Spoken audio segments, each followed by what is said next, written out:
اعوذ باللہ من الشیطان الرجیم بسم اللہ الرحمن الرحیم سیقول السفہاء من الناس ما ولاہم عن قبلتہم التی کانوا علیہا قل اللہ المشرق والمغرب یہدی من یشاء الی صراط مستقیم وکذالک جعلناکم امۃ وسطا لتکونوا شہداء علی الناس ویکون الرسول علیکم شہیدا۔ نادان لوگ ضرور کہیں گے انہیں کیا ہوا ہے کہ پہلے یہ جس قبلے کی طرف رخ کر کے نماز پڑھتے تھے اس سے یکایک پھر گئے۔ اے نبی صلی اللہ علیہ وسلم ان سے کہو مشرق اور مغرب سب اللہ کے ہیں، اللہ جسے چاہتا ہے سیدھی راہ دکھا دیتا ہے، اور اسی طرح تو ہم نے تمہیں ایک امت وسط بنایا ہے تاکہ تم دنیا کے لوگوں پر گواہ ہو اور رسول صلی اللہ علیہ وسلم تم پر گواہ ہوں۔ آج ہم دوسرے سپارے سیقول کا آغاز کر رہے ہیں اس دعا کے ساتھ، اللہم اہدنا الصراط المستقیم۔ یہ سورہ بقرہ کا تیسرا حصہ ہے اور آیت نمبر 143 سے 283 پر مشتمل ہے۔ اس حصے کا مرکزی مضمون ٹرانسفر آف لیڈرشپ ہے، جس کا اظہار تحویل قبلہ کے حکم سے ہوتا ہے کہ اب قبلہ بیت المقدس سے خانہ کعبہ کی جانب منتقل کر دیا گیا ہے، یعنی امامت بنی اسرائیل سے بنی اسماعیل کو منتقل کر دی گئی ہے۔ پہلے سپارے میں اللہ رب العزت نے امت مسلمہ کو وہ تمام تفصیلات بتائی ہیں کہ بنی اسرائیل کو ہدایت اور امامت کا منصب دینے کے ساتھ کیا عنایات ان پر کیں اور انہوں نے اس کے جواب میں کیسی سرکشی اختیار کی۔ لہٰذا اب ہدایت اور امامت کا منصب امت محمد صلی اللہ علیہ وسلم کو عطا کیا جا رہا ہے، اور سورہ بقرہ کی آیات میں اس نئی اور آخری امت کو آخری شریعت کے احکامات دیتے ہوئے یہ تربیت اور رہنمائی دی گئی ہے کہ عقائد، عبادات، اخلاق و معاملات اور ترجیحات زندگی کے حوالے سے تم کیسے اس اخلاق و کردار کے حامل ہو سکتے ہو جو امامت کا حق ادا کرنے کے لیے لازم ہیں۔ اس آیت میں امت مسلمہ کو امت وسط قرار دیا گیا ہے تاکہ تم دنیا کے لوگوں پر اور رسول تم پر گواہ ہو۔ امت وسط سے مراد ایک ایسا اعلیٰ اور اشرف گروہ ہے جو عدل و انصاف اور اعتدال کی روش پر قائم ہو، جو کسی کے ساتھ بھی ظلم اور زیادتی کا رویہ نہ رکھے، اپنے اسی وصف کے باعث اقوام عالم میں ایک کی پوزیشن، ایک سینٹرل پوزیشن رکھتا ہو اور دنیا کے لوگوں کو بندگی رب کا راستہ دکھا سکے، جس کے ذریعے دنیا میں عدل، امن اور خوشحالی کا نظام لایا جا سکے۔ یہ گواہی ہمیں اپنے قول و فعل سے دینی ہے اور ہمارے لیے اس کا عملی نمونہ محمد رسول اللہ صلی اللہ علیہ وسلم رکھ کر جا چکے ہیں۔ انہوں نے 23 برس کی نبوی اسوہ حسنہ سے فرد، معاشرہ اور نظام کو بدل کر دنیا کے سامنے قیامت تک کے لیے ایک اسلامی فلاحی ریاست کا نمونہ رکھ دیا، جس کو دیکھ کر دنیا جوق در جوق اس دین کی پیروکار بنی۔ اور اب یہی میری اور آپ کی ذمہ داری ٹھہری، کیونکہ ہم آخری نبی کی آخری امت ہیں۔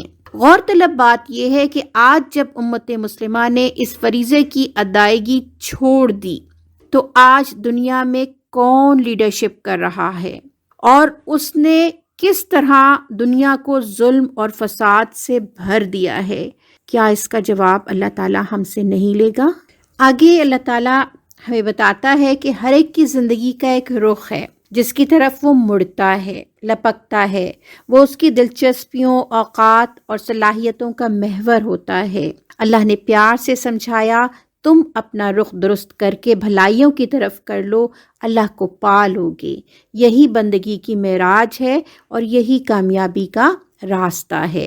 نبی اکرم صلی اللہ علیہ وسلم کی آمد رہتی دنیا تک ساری انسانیت کے لیے ایک نعمت ہے، جنہوں نے انسانوں کو ایک نظام رحمت دے کر مکمل کامیابی کا راستہ دکھایا۔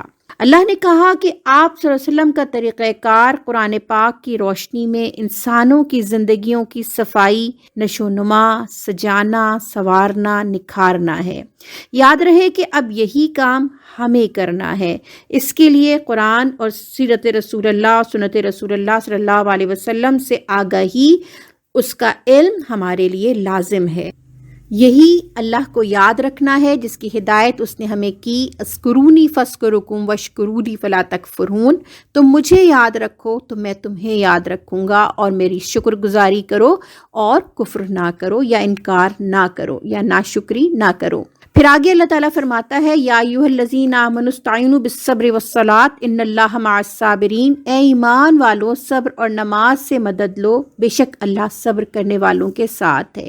اللہ اہل ایمان کو جب زندگی کا ایک مقصد اور مشن دیتا ہے تو کس طرح ان کا ہاتھ پکڑ کر پیار سے ان کو چلاتا ہے کہ دیکھو زندگی کے راستے میں کتنی ہی آزمائشیں، مشکلات آئیں گی، جان و مال کے نقصانات برداشت کرنے پڑیں گے، تو گھبرانا نہیں، مشکلات کو دیکھ کر راستہ نہیں بدل لینا، بلکہ صبر اور نماز سے قوت حاصل کرنا، اللہ سے تعلق اور اللہ پر توکل، اللہ کی جانب واپسی کا، اس کے حضور جواب دہی کا یقین، یہی چیزیں ہیں جو ہر مشکل وقت میں ہم کو کھڑا رکھتی ہیں اور آسانی پیدا کرتی ہیں۔ آزمائشوں پر صبر کرنے والوں کے لیے اجر عظیم کی خوشخبری ہے۔ نبی اکرم صلی اللہ علیہ وسلم نے فرمایا کہ جنت تو ہے ہی صبر کے بدلے میں۔ پھر آگے اللہ فرماتا ہے اپنے راستے میں جان دینے والوں کا اللہ کیسا اکرام کرتا ہے، ان کو شہید قرار دیتا ہے، جنت میں ان کے درجے بلند کرتا ہے اور ان کو ہمیشہ کی زندگی کی نوید سناتا ہے۔ یعنی صلہ شہید کیا ہے؟ تب و تاب جاویدانہ۔ آج اہل فلسطین ان آیات کی زندہ تصویر ہیں۔ آگے کی آیات میں مناسک حج و عمرہ کا ذکر ہے کہ یہ عبادات اللہ سے تعلق کا ذریعہ ہیں، اور نیکی کا جو کام بھی تم برضا و رغبت کرو گے اللہ اس کی قدردانی فرمائے گا۔ آیت نمبر 162 اور 159 میں یہود کی روش کتاب اللہ اور رسول کی تعلیمات کو چھپاتے تھے۔ کتب آسمانی اور رسولوں کی تعلیمات پر ان کے ربیوں اور پریسٹ کی اجارہ داری تھی۔ الہامی کتب پر صرف اپنے مطلب کی بات عوام الناس کو بتاتے تھے، اور کلام الہی کو کمائی کا ذریعہ انہوں نے بنایا ہوا تھا۔ ان کے لیے دردناک عذاب کی وعید ہے، جبکہ اس کے ساتھ ہی امت مسلمہ کی ذمہ داری یہ بتائی کہ اللہ اور رسول کی بات کو تمام انسانوں تک پہنچایا جائے تاکہ انسانیت راہ راست پالے۔ پیارے نبی صلی اللہ علیہ وسلم نے فرمایا بلغوا عنی ولو آیا، یعنی مجھ سے اگر تم تک ایک آیت بھی پہنچے تو اس کا ابلاغ کرو، اسے آگے پہنچاؤ۔ پھر آیت نمبر 163 میں توحید پر آثار کائنات کی دلیل دی ہے اور دعوت غور و فکر دی ہے۔ عقل کا استعمال کرو، آسمان اور زمین کی ساخت پر دن اور رات کا باری باری آنا، دریاؤں اور سمندروں میں کشتیوں اور جہازوں کا رواں دواں ہونا، آسمان سے بارش کا ہونا، زمین کا اس بارش سے سیراب ہونا، ہوائیں، بادلوں کا نظام، یہ تمام کچھ اللہ کی نشانیاں ہیں، ان پر غور کرو گے تو اللہ کو پالو گے۔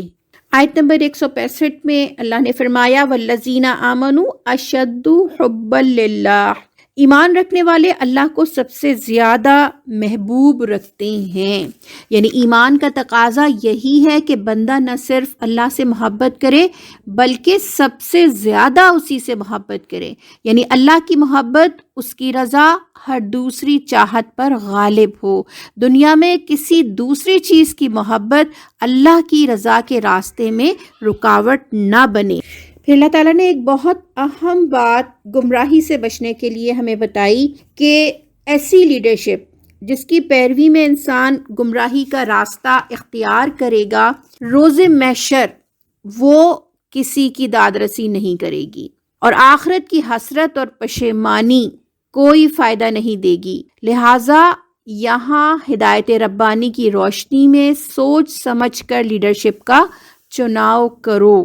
اور پھر اللہ نے فرمایا کہ لوگوں کو حلال اور پاک چیزیں کھانے کا حکم دیا گیا تھا، اور کیونکہ یہ حلال اور پاک چیزیں جو ہیں وہ انسان کو شیطانی راستوں سے بچاتی ہیں اور جو حرام کھانے پینے کی چیزیں ہیں وہ انسان کے اندر برے خیالات اور برے جذبات پیدا کرتی ہیں اور اس کو فحاشی کی طرف لے کر جاتی ہیں۔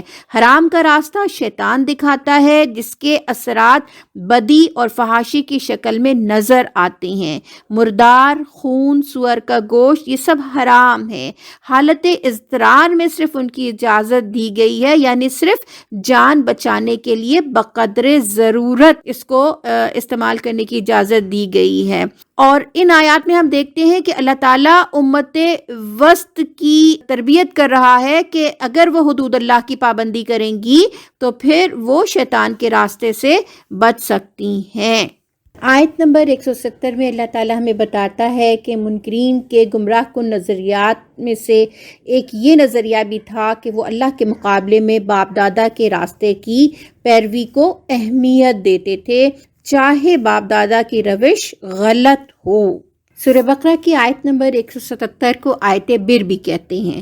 بر نیکی کو کہتے ہیں، اور اس آیت میں اللہ رب کائنات نے اہل کفر کے نیکی کے تصور کی اصلاح کرتے ہوئے بتایا ہے کہ حقیقتاً نیکی کیا ہے۔ ہم نے بھی نیکی کے متعلق مختلف تصورات قائم کیے ہوئے ہیں اور اس کے مطابق ہی ہمارا عمل بھی ہے۔ آیت بر کے حوالے سے پیارے نبی صلی اللہ علیہ وسلم نے فرمایا کہ اس ایک آیت پر جس نے عمل کر لیا اس نے اپنا ایمان مکمل کر لیا۔ اس ایک آیت کے اندر ایمانیات، اخلاقیات، معاملات کے حوالے سے 10 جامع احکامات ہیں۔ تو یہ میرا سوال ہے آج کا کہ آپ بتائیے کہ آیت بر کے اندر اللہ تعالیٰ نے کون سے احکامات دیے ہیں یا کس کو نیکی قرار دیا ہے؟ آیت نمبر 177 سے قصاص کا حکم دیا ہے۔ قصاص یعنی خون کا بدلہ، اتنا ہی جتنا کہ قاتل نے قتل کیا ہے، نہ زیادہ نہ کم۔ ساتھ ہی فریقین کے باہمی رضامندی سے خواہ بہا کی گنجائش بھی رکھی ہے، مگر کسی پریشر کے بغیر۔ قصاص میں زندگی ہے، یعنی جو معاشرہ انسانی جان کا احترام نہ کرنے والوں کی جان کو محترم ٹھہراتا ہے وہ اپنی ہلاکت کا سامان خود کرتا ہے۔ اس طرح کہ ایک قاتل کی جان بچا کر بہت سارے بے گناہ انسانوں کی جانیں خطرے میں پڑ جاتی ہیں۔ اور یہاں ہمیں یہ اصولی بات سمجھنے کی ضرورت ہے کہ جب معاشرے کی مقتدر قوتیں، معاشرے کا نظام قاتل، زانی، کرپٹ لوگوں کی جاں بخشی کی روش اختیار کر لیتا ہے تو یہ سارا زہر پورے انسانی معاشرے میں سرایت کر جاتا ہے اور معاشرے کو اخلاقی، معاشی، معاشرتی، ذہنی، روحانی طور پر تباہ کر دیتا ہے۔ اور یہ وہ منظرنامہ ہے جو آج ہم اپنے ارد گرد دیکھ رہے ہیں۔ آگے کی آیات میں وصیت کا ابتدائی حکم ہے کہ دنیا سے رخصت ہونے سے پہلے اپنے والدین اور رشتہ داروں کے حق میں مبنی بر انصاف وصیت کر جاؤ، جبکہ بعد میں نازل ہونے والی سورہ نساء میں وراثت اور وصیت کے تفصیلی احکامات دیے گئے ہیں، جس میں اللہ نے وارثین کے حصے خود مقرر فرما دیے ہیں اور وصیت صرف مال یا جائیداد کے 1/3 حصے کے بارے میں کی جائے گی۔ وصیت کسی وارث کے حق میں نہیں کی جائے گی۔ ان معاملات زندگی میں اللہ کی ہدایات پر عمل اہل تقوی کے لیے لازم ہے۔ آگے کی آیات میں روزوں کی فرضیت کا حکم ہے اور اس کا مقصد بیان کیا گیا ہے کہ روزوں کا اصل مقصد اللہ سے تقوی کا حصول ہے۔ اس کے ساتھ ہی ماہ رمضان کی فضیلت بیان کی گئی ہے کہ وہ نزول قرآن کے باعث ہے۔ قرآن انسانیت کے لیے وہ آخری ہدایت نامہ ہے اللہ کی طرف سے جس کی تعلیمات میں انسانیت کے لیے خیر اور بھلائی ہے، جس کی تعلیمات کے ذریعے انسان حق اور باطل، صحیح اور غلط کے مابین واضح رہنمائی حاصل کر سکتا ہے، یعنی صراط مستقیم تک پہنچ سکتا ہے۔ نزول قرآن کے سبب اور اس ہدایت کی سرفرازی کے سبب ہم پر لازم آتا ہے کہ ہم اللہ کی کبریائی، اس کی بڑائی کا اظہار و اعتراف کریں اور اس کی شکر گزاری اختیار کریں۔ اور آیت 186 میں اللہ تعالیٰ نے بندوں کے لیے خوشخبری دی ہے کہ اللہ ہمارے قریب ہے، ہماری شہرک سے بھی زیادہ ہم سے قریب ہے۔ ہم جب اسے پکارتے ہیں، اس سے مانگتے ہیں تو وہ سنتا ہے، وہ جواب دیتا ہے، وہ عطا کرتا ہے۔ لہٰذا شکر گزاری کا تقاضا یہ ہے کہ اللہ نے جو قرآن اور محمد صلی اللہ علیہ وسلم کے ذریعے سے ہمیں سیدھے راستے کی رہنمائی دی ہے، ہمارے لیے ہدایت کا راستہ واضح کیا ہے، اس کو اختیار کیا جائے اور امت وسط کی حیثیت میں جو ذمہ داری دی ہے اسے ادا کیا جائے۔ اس کے ساتھ ہی رمضان میں اعتکاف میں حدود اللہ کی پابندی کا خیال رکھنے کا توجہ دلائی گئی ہے۔ اہل ایمان نبی اکرم صلی اللہ علیہ وسلم سے اپنی رہنمائی کے لیے کچھ سوالات پوچھا کرتے تھے۔ ان میں سے چند سوالات قرآن پاک کے اندر رب کائنات نے وحی کے طور پہ نازل کیے اور ان کے جوابات کے ذریعے سے رہنمائی کی گئی ہے۔ پہلا سوال جو ہے وہ چاند کی گھٹتی بڑھتی صورتوں کے بابت ہے، جس کے بارے میں اللہ نے بتایا کہ تاریخوں کے تعین کے لیے ہے یہ چاند کا گھٹنا اور بڑھنا، یعنی قمری کیلنڈر جو ہے وہ اسی چاند کے حوالے سے موجود ہے۔ نیکی کے بارے میں ان کے خود ساختہ نظریات کی اصلاح کی گئی ہے کہ وہ حالت احرام میں گھروں میں پیچھے سے داخل ہونا نیکی سمجھتے تھے، تو اللہ تعالیٰ نے ہمیشہ کے لیے یہ اصول دے دیا کہ اصل نیکی یہ ہے کہ انسان تمام معاملات زندگی میں اللہ کی ناراضگی سے بچنے کی فکر کرے۔ آیت 190 سے 193 تک جہاد بالسیف کے اصول بیان کیے گئے ہیں کہ فتنہ اور فساد کو ختم کرنے کے لیے جہاد بالسیف کیا جائے گا، اس لیے کہ فتنہ انسانیت کے لیے قتل سے زیادہ شدید تر ہے، اور جہاد اس وقت تک کیا جائے گا جب تک کہ فتنہ باقی نہ رہے اور اللہ کا دین قائم ہو جائے، جو انسانیت کے لیے ظلم سے نجات اور عدل اور امن کا نظام ہے۔ جہاد بالسیف کے ساتھ ساتھ اللہ کے دین کے قیام کے لیے جہاد بالمال پر بھی متوجہ کیا گیا ہے کہ اللہ کے راستے میں خرچ کرو اور اس میں احسان کی روش اختیار کرو۔ اللہ محسنین کو پسند کرتا ہے، اور اگر تم اللہ کے دین کو قائم کرنے کے لیے بخیلی کرو گے تو پھر فتنہ اور فساد زمین پر پھیل کر تمام انسانوں کے لیے نہ صرف دنیا میں بلکہ آخرت میں بھی ہلاکت کا باعث ہوگا۔ آگے کی آیات میں حج اور عمرے کی ادائیگی کے احکامات اور تفصیلات ہیں۔ حج کا مقصد تقویٰ کا حصول قرار دیا گیا، اور یہ کیسے حاصل ہوگا؟ فلا رفث ولا فسوق ولا جدال فی الحج، کہ کوئی شہوانی فعل، کوئی بدعملی، کوئی لڑائی جھگڑا دوران حج نہیں ہونا چاہیے۔ اور دراصل یہ عبادات امت مسلمہ کے لیے تربیت کا بہترین ذریعہ ہیں۔ حج کے لیے تقویٰ کا زاد راہ لینے کی تلقین کی گئی کہ یہی بہترین زاد راہ ہے۔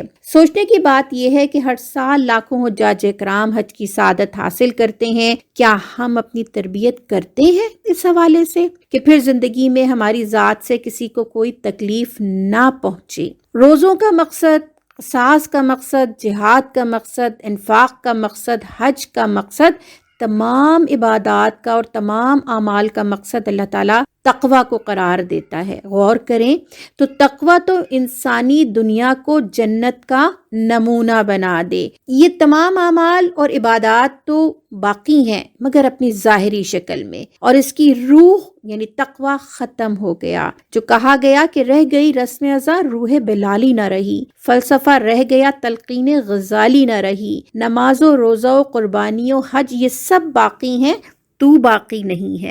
آگے کی آیات میں اللہ تعالیٰ ہمیں سمجھاتا ہے کہ طالب دنیا اللہ سے بھی صرف دنیا ہی مانگتا ہے، اور آخرت کو یعنی ہمیشہ باقی رہنے والی اس زندگی میں پھر وہ محروم رہے گا، جبکہ اللہ تعالیٰ اپنے ماننے والوں کو دنیا اور آخرت دونوں جہانوں کی بھلائی مانگنے کی تلقین کرتا ہے۔ ربنا آتنا فی الدنیا حسنۃ وفی الآخرۃ حسنۃ وقنا عذاب النار۔ وہ لوگ دونوں جگہ اللہ سے بھلائی اور خیر حاصل کریں گے۔ آگے کی آیات میں اللہ تعالیٰ دشمن حق الد الخصام کا بدترین منافقانہ کردار، اس کی منافقانہ روش، قول و فعل کا تضاد کہ زبان پر اچھی اچھی باتیں مگر عمل اس کے بالکل برخلاف۔ اگر ایسے دشمنان حق کے ہاتھوں میں اقتدار آ جاتا ہے تو پھر نسل انسانی تباہی و بربادی کا شکار ہوتی ہے۔ آج دنیا اور وطن عزیز کا منظرنامہ اس پر گواہی دے رہا ہے، اور اللہ تعالیٰ ایسے لوگوں کا انجام جہنم قرار دیتا ہے۔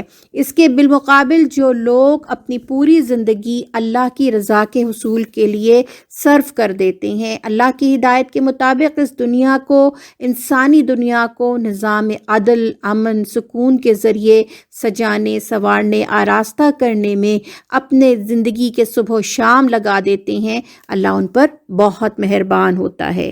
آیت 208 میں اللہ تعالیٰ اہل ایمان کو پورے کے پورے اسلام میں داخل ہونے کی اور شیطان کی پیروی سے بچنے کی ہدایت کر رہا ہے کہ یہ شیطان انسانوں کا کھلا دشمن ہے، یعنی اپنی زندگی کو خانوں میں تقسیم نہ کرو کہ اس معاملے میں اللہ کی بات مانیں گے اور دوسرے معاملے میں میری مرضی یا سوسائٹی کا ٹرینڈ۔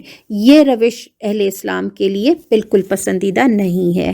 دوسرے پارے کے آخری نصف میں ہمیں انتہائی اہم چیزوں کی طرف متوجہ کیا گیا ہے، بحیثیت مسلمان فرد کے بھی اور بحیثیت امت کے بھی۔ اللہ تعالیٰ فرماتا ہے کہ جنت میں داخلہ بغیر قربانی کے نہیں ملے گا۔ جنت کی تمنا ہے تو اس کے لیے اپنے آپ کو تیار کرنا ہوگا، اس کے لیے مال اور جان دونوں سے جہاد کرنا ہوگا، اور پھر اللہ کے راستے میں ہجرت اور جہاد کرنے والے ہی اللہ کی رحمت کے حقدار ہوں گے۔ فرمایا کہ جب خرچ کرنے کی بابت سوال کے جواب میں تفصیلات بیان کرتے ہوئے واضح کیا گیا کہ والدین، رشتہ دار، معاشرے کے کمزور اور ضرورت مند افراد اور اللہ کے راستے میں یعنی اللہ کے دین کے لیے خرچ کیا جائے۔ فرضیت جہاد اور قتال کے ساتھ اللہ بندوں کو ایک اصول کے ذریعے تسلی دیتا ہے کہ اللہ جانتا ہے کہ ہمارے حق میں کیا بہتر ہے اور کیا برا ہے، لہٰذا ہمیں اللہ پر اعتماد کرتے ہوئے اس کے احکامات کی پیروی کرنی چاہیے۔ اللہ تعالیٰ آیت 219 میں ایک بہترین انسانی معاشرے کی تشکیل کے احکامات ہم کو دیتا ہے، اور پھر شراب اور جوئے کی خرابی کی بابت ابتدائی حکم ہمیں یہاں ملتا ہے۔ انسانی نفسیات کے پیش نظر اللہ تعالیٰ نے بتدریج اس کو حرام قرار دیا، اور سورہ مائدہ میں آگے چل کر جو ہے اس کی حرمت کا حکم آیا تھا۔ پھر زائد ضرورت مال کو اللہ کے راستے میں خرچ کرنے کا حکم دیا گیا ہے کہ ہم اپنی زندگیوں کا جائزہ لیں تو تعیشات اب ضروریات بن چکی ہیں۔ اس کی اصلاح پر متوجہ کیا گیا ہے کہ اپنے مال اللہ کے راستے میں خرچ کیے جائیں۔ اسلام معاشرے کے کمزوروں پر خصوصی توجہ دیتا ہے۔ اس حوالے سے یتیموں کے حقوق کا تحفظ کیسے کیا جائے، کن چیزوں کو ملحوظ کیا جائے، اور اپنی نیتوں کی اصلاح کی جائے۔ آیت 243 میں بنی اسرائیل کے دور غلامی کا حوالہ دے کر اللہ امت مسلمہ کو سمجھا رہا ہے کہ جب انہوں نے اللہ کی راہ میں جہاد سے جی چرایا تو وہ موت یعنی غلامی میں مبتلا کر دیے گئے، لہٰذا ترک جہاد قوموں اور امتوں کی آزادی اور زندگی کو موت اور غلامی میں بدل دیتا ہے۔ اللہ نے قرض حسن کی بات کی ہے، یعنی صرف اللہ کی رضا کی نیت سے خوشی خوشی اپنا مال دل کی رضامندی کے ساتھ اللہ کے راستے میں خرچ کیا جائے۔ اس کی ترغیب دلائی گئی ہے کہ پھر اس کے صلے میں اللہ تعالیٰ ہمارے مالوں میں خیر و برکت عطا فرماتا ہے، دین کو قوت، معاشرے کو استحکام ملتا ہے، اور آخرت کی جنت عطا فرماتا ہے۔ آخری ربع میں ایک پاکیزہ اسلامی معاشرے کے قیام کے لیے خاندانی استحکام پر متوجہ کرتے ہوئے ازدواجی زندگی یعنی عائلی زندگی کے اصول، مقاصد، حدود، اس کے بارے میں احکامات دیے گئے ہیں۔ اس حوالے سے نکاح، مہر، طلاق، خلا، عدت، رضاعت کی تفصیلات بیان کی گئی ہیں۔ ان آیات سے سمجھ آتا ہے کہ اسلام نے مرد اور عورت معاشرے میں دونوں کے مقام کا تعین کیا ہے۔ تمام رشتوں کے حقوق و فرائض متعین کر دیے گئے ہیں۔ رشتے ازدواج کی بنیاد بھی ایمان اور تقوی پر رکھی جاتی ہے، اور اس کا استحکام بھی نرمی، عفو درگزر، تقوی اور احسان کے رویے ہی سے ممکن ہے۔ اس لیے اللہ تعالیٰ فرماتا ہے کہ وَلَا تَنْسَوُا الْفَضْلَ بَيْنَكُمْ إِنَّ اللَّهَ بِمَا تَعْمَلُونَ بَصِيرٌ۔ آپس کے معاملات میں فیاضی کو نہ بھولو، تمہارے اعمال کو اللہ دیکھ رہا ہے۔ دراصل رشتوں کی پائیداری خاندانی نظام کی پائیداری اور نسلوں کا استحکام ہے، نسلوں کا تحفظ ہے اور معاشرے کے استحکام کا ذریعہ ہے۔ آیت 238 میں حالت جنگ اور امن، سفر، قیام، تمام حالتوں میں نماز کی ادائیگی لازم قرار دی گئی ہے۔ اس میں ایک لطیف پہلو یہ بھی ہے کہ جس طرح نماز کی ادائیگی لازم ہے، اسی طرح خاندانی نظام کی الہامی ہدایات پر عمل کرنا بھی لازم ہے۔ اختتامی آیات میں بنی اسرائیل کی ایک اہم جنگ کا تذکرہ ہے اور اس کی روشنی میں قیادت کا معیار بتایا گیا ہے کہ اچھی قیادت وہ ہے جو جسمانی اور ذہنی لحاظ سے بھی مضبوط ہو، لیکن اس کے پاس علم ہو، جرت ہو، استقامت ہو، دانش مندی ہو، اپنے لشکر کی صلاحیتوں سے واقف ہو، اور مومنین کے اس گروہ کا تذکرہ کیا گیا ہے جو قلیل تھا لیکن مطلوبہ اوصاف سے متصف تھا، لہٰذا اللہ کی مدد سے اور انبیاء علیہ السلام کی موجودگی میں وہ کثیر گروہ پر غالب آ گیا۔ لہٰذا اللہ تعالیٰ نے واضح کیا ہے کہ بہت دفعہ ایسا ہوتا ہے کہ ایک چھوٹا گروہ بڑے گروہ پر غالب آ جاتا ہے، اور اس میں اللہ تعالیٰ دراصل ہمیں یہ اصول بتاتا ہے کہ فتح مند ہونے کے لیے مقدار سے زیادہ معیار مطلوب ہے، یعنی دنیا سے سیراب ہونے کے بجائے اپنے ہدف کے حصول کے لیے صبر اور استقامت، ایثار و قربانی اور لیڈرشپ پر اعتماد، یہ بنیادی اوصاف ہیں جن کے ذریعے کسی بھی جنگ کو، کسی بھی مارکے کو فتح کیا جا سکتا ہے، اور اس میں اشارہ جو ہے وہ غزوہ بدر کی طرف بھی موجود ہے۔ جہاد دنیا سے ظلم، فتنہ و فساد کو ختم کرنے کا سبق دیتا ہے۔ ان آیات میں ہر دور کی امت مسلمہ، خصوصاً آج کی مسلم دنیا کے لیے یہ پیغام ہے کہ جہاد میں امتوں کی، قوموں کی زندگی، عزت، سرفرازی اور بقا ہے۔ جن لوگوں کو دفع فساد کے کام پر مامور کیا گیا ہے، اگر وہ اس کو چھوڑ دیں گے تو ان پر ذلت و غلامی مسلط ہو کر رہ جائے گی، اور اللہ کی پوری زمین ظلم اور فساد سے بھر جائے گی۔ اللہ کے یہ احکامات اور آج کی دنیا کا منظرنامہ ہم کو جھنجھوڑ رہا ہے۔ دوسرے پارے کا اختتام اس آیت پر ہے، تِلْکَ آیاتُ اللہِ نَتْلُوهَا عَلَيْكَ بِالْحَقِّ وَإِنَّكَ لَمِنَ الْمُرْسَلِينَ، یہ اللہ کی آیات ہیں جو ہم ٹھیک ٹھیک تم کو سنا رہے ہیں، اور تم یقیناً ان لوگوں میں سے ہو جو رسول بنا کر بھیجے گئے تھے۔ اللہ تعالیٰ ہمیں ان تمام ہدایات پر عمل کرنے کی توفیق عطا فرمائے اور امت مسلمہ کو بیداری اور سرخروئی عطا فرمائے، آمین۔ ربنا آتنا فی الدنیا حسنۃ وفی الآخرۃ حسنۃ وقنا عذاب النار، آمین یا رب العالمین۔